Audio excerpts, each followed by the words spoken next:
ನೀವೇನಾದ್ರೂ ಸಣ್ಣ ಪುಟ್ಟ ಕೆಲಸ ಮಾಡ್ತಿದ್ದೀರಾ? ಅದ್ರಲ್ಲಿ ನಿಮ್ಗೆ ಸಂಬಳ ಸಾಕಾಗ್ತಿಲ್ವಾ? ಇನ್ಕಮ್ ಏನು ಬರ್ತಿಲ್ವಾ? ಬರೋ ಸಂಬಳದಲ್ಲಿ ಜೀವನ ನಡ್ಸಕ್ ಆಗ್ತಿಲ್ವಾ? ಸೈಡ್ ಬಿಸ್ನೆಸ್ ಮಾಡಿ ಇನ್ಕಮ್ ಗಳಿಸೋ ಆಸೆ ಇದೆನಾ? ಹಾಗಾದ್ರೆ ಚಿಂತೆ ಬಿಟ್ಬಿಡಿ, ರಿಯಲ್ ಎಸ್ಟೇಟ್ ಬಿಸ್ನೆಸ್ಗೆ ಬನ್ನಿ. ಬಿಡುವಿನ ಸಮಯದಲ್ಲಿ ಇನ್ಕಮ್ ಜೊತೆಗೆ ಲಕ್ಷ ಲಕ್ಷ ಸಂಪಾದನೆ ಮಾಡಿಕೊಳ್ಳಿ. ನಿಮ್ ಜೀವನದಲ್ಲಿ ರಿಯಲ್ ಎಸ್ಟೇಟ್ ಹೊಸ ತಿರುವು ಕೊಡುತ್ತೆ. ರಿಯಲ್ ಎಸ್ಟೇಟ್ ಉದ್ಯಮದಲ್ಲಿ ಹೆಸರುವಾಸಿಯಾದ ಎಸ್ಆರ್ ಡೆವಲಪರ್ ಜೊತೆಗೆ ಕೈ ಜೋಡಿಸಿ. ಎಸ್ಆರ್ ಡೆವಲಪರ್ ಅವರು ಲೇಔಟ್ ನಿರ್ಮಾಣ ಮಾಡಿ ಸೈಟ್ ಸೆಲ್ಲಿಂಗ್ ಅಲ್ಲಿ ನಂಬರ್ 1 ಸರ್ವಿಸ್ ಕೊಡ್ತಾರೆ. ಡಾಕ್ಯುಮೆಂಟ್ ಪರ್ಫೆಕ್ಟ್ ಇರುತ್ತೆ, ನಿಮ್ ದುಡ್ಡಿಗೆ ಗ್ಯಾರಂಟಿ ಇರುತ್ತೆ, ನಿಮ್ ಫ್ಯೂಚರ್ ಸಹ ಚೆನ್ನಾಗಿರುತ್ತೆ. ಇವರ ಲೇಔಟ್ಗಳು ಇರುವ ಸ್ಥಳ ಲಿಂಗಸ್ಕೂರು, ಮಾನ್ವಿ, ಹಟ್ಟಿ, ಕವಿತಾಳ ಹಾಗೂ ಶಹಾಪುರ. ನೀವು ಯಾವ ಲೊಕೇಶನ್ ಆದ್ರೂ ಕೆಲಸ ಮಾಡಬಹುದು. ಒಂದು ಕರೆ ಮಾಡಿ ಅಥವಾ ಕಚೇರಿಗೆ ಭೇಟಿ ನೀಡಿ. ನೀವು ಒಳ್ಳೆ ಉದ್ಯಮದಲ್ಲಿ ಭಾಗಿಯಾಗಿ ನಿಮ್ಮ ಲೈಫ್ ನ ಲೀಡ್ ಮಾಡ್ಕೊಳ್ಳಿ. ಟಿಎಪಿಎಂಎಎಸ್ ಆವರಣದಲ್ಲಿನ ಮೈದಾನದಲ್ಲಿ ತಾಲೂಕು ಸಂವಿಧಾನ ಉತ್ಸವ ಸಮಿತಿ ವತಿಯಿಂದ ನಡೆದ ಸಂವಿಧಾನ ಸಮರ್ಪಣಾ ದಿನದ 75ನೇ ವರ್ಷದ ಆಚರಣೆಯ ಕಾರ್ಯಕ್ರಮವನ್ನು ಶಾಸಕ ಹಂಪಯ್ಯ ನಾಯಕ್ ಡಾಕ್ಟರ್ ಬಿಆರ್ ಅಂಬೇಡ್ಕರ್ ಅವರ ಭಾವಚಿತ್ರಕ್ಕೆ ಪುಷ್ಪ ಸಮರ್ಪಿಸುವ ಮೂಲಕ ಚಾಲನೆ ನೀಡಿ ಮಾತನಾಡಿದರು. ವಿಶ್ವದ ಅತ್ಯಂತ ದೊಡ್ಡ ಪ್ರಜಾಪ್ರಭುತ್ವ ದ್ವೇಷ ಮತ್ತು ವಿಭಿನ್ನ ಭಾಷೆ, ವೇಷ, ಸಂಸ್ಕೃತಿ, ಆಚರಣೆ, ವೈವಿಧ್ಯತೆ ಹೊಂದಿರುವ ವಿವಿಧ ಜಾತಿ, ಜನಾಂಗ, ಸಮುದಾಯಗಳು ಸೌಹಾರ್ದತೆಯ ಮೂಲಕ ಬಾಳುವುದಕ್ಕೆ ಅಗತ್ಯವಿರುವ ಸಂವಿಧಾನವನ್ನು ಡಾಕ್ಟರ್ ಬಿಆರ್ ಅಂಬೇಡ್ಕರ್ ಅವರು ನಮಗೆ ನೀಡುವ ಮೂಲಕ ಶಾಂತಿ ನೆಮ್ಮದಿಯಿಂದ ಬಾಳುವುದಕ್ಕೆ ಅವಕಾಶ ಮಾಡಿಕೊಟ್ಟಿದ್ದಾರೆ. ಇಂದಿನ ಯುವ ಸಮುದಾಯ ಡಾಕ್ಟರ್ ಬಿಆರ್ ಅಂಬೇಡ್ಕರ್ ಅವರ ಜೀವನ ಹಾಗೂ ಅವರು ನೀಡಿರುವ ಕೊಡುಗೆಗಳ ಬಗ್ಗೆ, ನಮ್ಮ ದೇಶದ ಸಂವಿಧಾನದ ಬಗ್ಗೆ ತಿಳಿದುಕೊಳ್ಳುವ ಅವಶ್ಯಕತೆ ಇದೆ.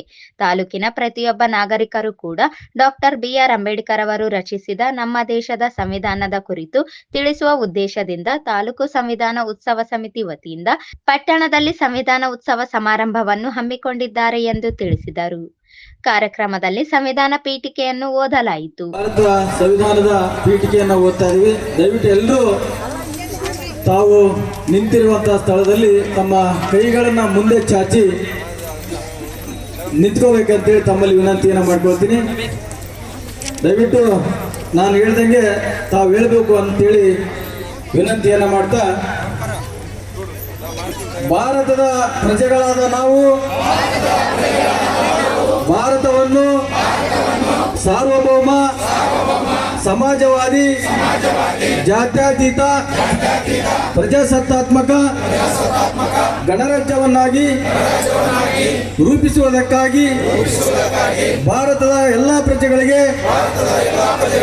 ಸಾಮಾಜಿಕ, ಆರ್ಥಿಕ ಮತ್ತು ರಾಜಕೀಯ ನ್ಯಾಯವನ್ನು ವಿಚಾರ, ಅಭಿವ್ಯಕ್ತಿ, ನಂಬಿಕೆ, ಧರ್ಮ ಮತ್ತು ಉಪಾಸನೆಯ ಸ್ವಾತಂತ್ರ್ಯವನ್ನು, ಸ್ಥಾನಮಾನ ಮತ್ತು ಅವಕಾಶಗಳ ಸಮತೆಯನ್ನು ದೊರೆಯುವಂತೆ ಮಾಡುವುದಕ್ಕಾಗಿ ವ್ಯಕ್ತಿ ಗೌರವ, ದೇಶದ ಏಕತೆ ಮತ್ತು ಸಮಗ್ರತೆಗಾಗಿ ಎಲ್ಲರಲ್ಲಿ ಭಾತೃತ್ವ ಭಾವನೆಯನ್ನು ಮೂಡಿಸುವುದಕ್ಕೆ ದೃಢ ಸಂಕಲ್ಪ ಮಾಡಿ ನಮ್ಮ ಸಂವಿಧಾನ ಸಭೆಯಲ್ಲಿ 1949ನೇ ಇವತ್ತು ನಮಗೆ ಫಾದರ್ ಅವರು ಮತ್ತು ಈ ಒಂದು ಸಮಿತಿಯ ಎಲ್ಲ ಅಧ್ಯಕ್ಷರು, ಸದಸ್ಯರೆಲ್ಲರೂ ಬಂದು ನಾವು ಈ ರೀತಿ ಮಾಡಬೇಕಂತ ಮಾಡಿದ್ವಿ, ನಿಮ್ಮ ಅಭಿಪ್ರಾಯಗಳು ಇಂಥದನ್ನು ಕೇಳಿದ್ವಿ. ಭಾಳ ಒಳ್ಳೆಯ ಕೆಲಸ. ನನ್ನ ಅಭಿಪ್ರಾಯ, ನಿಮ್ಮ ಅಭಿಪ್ರಾಯ, ಇಂಥ ಒಂದು ಒಳ್ಳೆಯ ಕೆಲಸ ಕೇಳಕ್ಕೆ ಬಂದರೆ ನಾನು ಏನು ಹೇಳಬೇಡ, ಮಾಡಿ ಹೆಚ್ಚಿನ ರೀತಿಯಲ್ಲಿ ಏನು ಮಾಡ್ತಾರೆ ಮಾಡುವಂಥ ಕೆಲಸ ಮಾತುಗಳು ಅದು ನಾನು ಹೇಳಿ ಇವತ್ತು ಏನಂತಂದರೆ ನಾನು ಇವತ್ತು ಈ ಜನಸ್ತೋಮ, ಇವತ್ತು ಬಾಬಾ ಸಾಹೇಬ್ ಅಂಬೇಡ್ಕರ್ ಅವರ ಒಂದು ಮೆರವಣಿಗೆ ಇವತ್ತು ನಾನು ನೋಡಿದಾಗ ನನಗೆ ಭಾಳ ಸಂತೋಷ ತಂದಿದೆ ಅಂತಕ್ಕಂಥ ಮಾತುಗಳು. ನೀವು ಭಾಳಷ್ಟು ಇವತ್ತಿನ ಪ್ರತಿ ತಾಲೂಕಿನಲ್ಲಿ, ಪ್ರತಿ ಇದರಲ್ಲಿ ಇದಕ್ಕಿಂತ ಹೆಚ್ಚಿನ ರೀತಿಯಲ್ಲಿ ಬಾಬಾ ಸಾಹೇಬ್ ಅಂಬೇಡ್ಕರ್ ಅವರ ಒಂದು ಸಭೆ ಸಮಾರಂಭಗಳು ನಡೆದು ಆತ ಮಾಡಿದಂಥ ನಿರ್ಣಯಗಳು, ಆತ ಮಾಡಿ ಒದಗಿಸ್ತಕ್ಕಂಥ ಸರಿ ಇವತ್ತು ನಮಗೇನಂತಂದರೆ ನಮ್ಮ ಯುವಕರಿಗೆ ಗೊತ್ತಾಗಬೇಕಂತಕ್ಕಂಥ ಮಾತು ಕೂಡ ಈ ಸಂದರ್ಭ ಹೇಳ್ತಾರೆ ನನಗೆ. ಯಾಕಂದರೆ ಈ ಸಭೆಯ ಮುಖಾಂತರ ಅವ್ರು ಮಾಡತಕ್ಕಂಥ ಸರಿ ಎಲ್ಲ ಏನಪ್ಪಂತಂದ್ರೆ ಕುರಿತಂತ ಜನರಿಗೆ ಗೊತ್ತಾದಾಗ ಒಬ್ಬರಿಗೊಬ್ಬರು ಮಾತಾಡಿ ಡಾಕ್ಟರ್ ಅಂಬೇಡ್ಕರ್ ಬಾಬಾ ಸಾಹೇಬ್ ಅಂಬೇಡ್ಕರ್ ಎಂಥ ವ್ಯಕ್ತಿ ಅಂತಕ್ಕಂಥದ್ದು ನಮ್ಮ ಯುವಕರಿಗೆ ಪೀಳಿಗೆ ಗೊತ್ತಾಗಬೇಕಂತಕ್ಕಂಥ ಮಾತನ್ನು ಈ ಸಂದರ್ಭಕ್ಕೆ ನಾನು ಕೇಳ್ಬೋದು.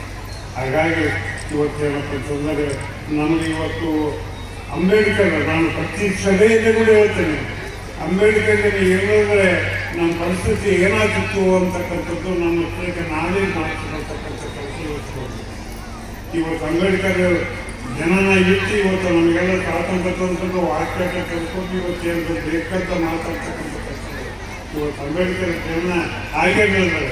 ಇವತ್ತು ನಾವೇನಾದ್ರು ಮಾನ್ಯ ಸರ್ಕಾರ ಮಾಡ್ತೀವಿ, ಇದು ಇಡೀ ಗ್ರಾಮಾಂತರ ಪ್ರದೇಶದವರು ಆಯಾ ಮಟ್ಟದಲ್ಲಿ ಎಲ್ಲಿ ಹೋಗೋ ಅದು ಮಾಡ್ತಕ್ಕಂಥದ್ದು ಮಾಡಿದರೆ ಮಾತ್ರ ಡಾಕ್ಟರ್ ಅಂಬೇಡ್ಕರ್ ಅವರಿಗೆ ಆತ್ಮದ ಶಾಂತಿ ಸಿಗ್ತದೆ. ಅವರು ಮಾಡಿದ ಪ್ರತಿಫಲ ಅವರು ನಾವು ಕೊಟ್ಟಾಗ ಆಗ್ತದೆ ಅಂತಕ್ಕಂಥ ಮಾತನಾಡಬೇಕು ಅಂತ ಹೇಳ್ತಾರೆ. ಹೀಗಾಗಿ ಇಂಥ ಒಂದು ಕಾರ್ಯಕ್ರಮ ಇವತ್ತಿನ ದಿವಸ ಇದು ಮಾನವೀಯರಲ್ಲಿ ಬಹಳ ಅದ್ಭುತವಾಗಿದೆ. ಇವತ್ತು ಸಂವಿಧಾನ ಜೊತೆಗೆ ಮತ್ತು ಬಾಬಾ ಸಾಹೇಬ್ ಅಂಬೇಡ್ಕರ್ ಅವರನ್ನ ಒಂದು ಭಾವಚಿತ್ರಕ್ಕೆ ಮಾಲಾರ್ಪಣೆ ಮಾಡಿ ಇವತ್ತೇನಂತಂದ್ರೆ ಭವ್ಯ ಮೆರವಣಿಗೆಯಿಂದ ಇವತ್ತು ತಂದು ಇವತ್ತು ಇಂಥ ಒಂದು ಸಮಯದಲ್ಲಿ ಅವರನ್ನ ಬಗ್ಗೆ ನಾವು ಏನಂತಂದ್ರೆ ಅವರ ಮಾಡ್ತಕ್ಕಂಥ ಒಳ್ಳೆಯ ಕೆಲಸಗಳ ಸರಿ ನಾವು ಎಲ್ಲರಿಗೆ ಯಲ್ಲಪ್ಪ ಹಿರೇಬಾದರದಿನ್ನಿ ವಕೀಲರು ಬಹುಜನ ಚಿಂತಕರಾದ ವಿಜಯಬಾಬು ಪಾಟೀಲ್ ಸಂವಿಧಾನ ಸಮರ್ಪಣಾ ದಿನದ ಕುರಿತು ವಿಶೇಷ ಉಪನ್ಯಾಸ ನೀಡಿದರು. ಪಟ್ಟಣದ ಡಾಕ್ಟರ್ ಬಿಆರ್ ಅಂಬೇಡ್ಕರ್ ವೃತ್ತದಿಂದ ಟಿಎಪಿಎಂಎಎಸ್ ಮೈದಾನದವರೆಗೆ ಬೃಹತ್ ಸಂವಿಧಾನದ ಜಾಗೃತಿ ಮೆರವಣಿಗೆ ನಡೆಸಲಾಯಿತು.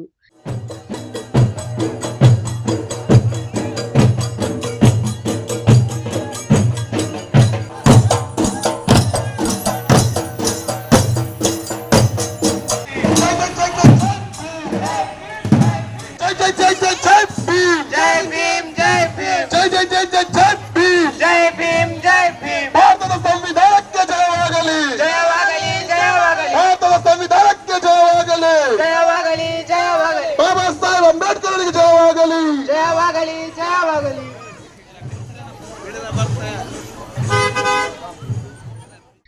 ಕಾರ್ಯಕ್ರಮದಲ್ಲಿ ಕಲ್ಮಠ ಶ್ರೀ ವಿರೂಪಾಕ್ಷ ಪಂಡಿತಾರಾಧ್ಯ ಶಿವಾಚಾರ್ಯ ಮಹಾಸ್ವಾಮಿಗಳು, ಮುಸ್ಲಿಂ ಧರ್ಮಗುರು ಸೈಯದ್ ಜಿಶಾನ್ ಖಾದ್ರಿ, ಲೋಯೋಲಾ ಶಿಕ್ಷಣ ಸಂಸ್ಥೆಯ ಫಾದರ್ ಜಾರೋಡ್ ಡಿಸೋಜಾ, ಫಾದರ್ ಡಾಕ್ಟರ್ ಪ್ರೇಮ, ಫಾದರ್ ಸತೀಶ್ ಫರ್ನಾಂಡಿಸ್ ಸಂದೇಶ ನೀಡಿದರು. ಪುರಸಭೆ ಅಧ್ಯಕ್ಷೆ ಲಕ್ಷ್ಮೀ ವೀರೇಶ್, ತಹಸೀಲ್ದಾರ್ ರಾಜು ಪಿರಂಗಿ, ಪಿಎಸ್ಐ ವೀರಭದ್ರಯ್ಯ ಹಿರೇಮಠ, ರಾಜ ರಾಮಚಂದ್ರ ನಾಯಕ, ರಾಜ ಸುಭಾಷ್ ಚಂದ್ರ ನಾಯಕ್, ಬಾಲಸ್ವಾಮಿ ಕೋಡ್ಲಿ, ಮುಖಂಡರಾದ Tippanna Bagalwad, Khalid, Guru, Buddappa Nayaka, H Sharfuddin Potnal, Mookappa Kattimani, Ayyappa Nayak Mykal, T Ravikumar, Paramesh, Mareppa Doddamani, Jishan, Husenappa Jagli, Mykal Mounesh Nayak, Husenappa Nayak, Basavaraj Nakkundi, Chandrashekhar Nayak, Ravichandra Janekal, P Ravikumar, Shivaraj Uppali Hosur, Prabhuraj Kodli, Mareppa Haravi, Lakshmana Janekal, ಪುರಸಭೆ ಸದಸ್ಯರಾದ ಭಾಷಾ, ಶರಣಪ್ಪ ಮೇಧ ಸೇರಿದಂತೆ ಇನ್ನಿತರರು ಇದ್ದರು.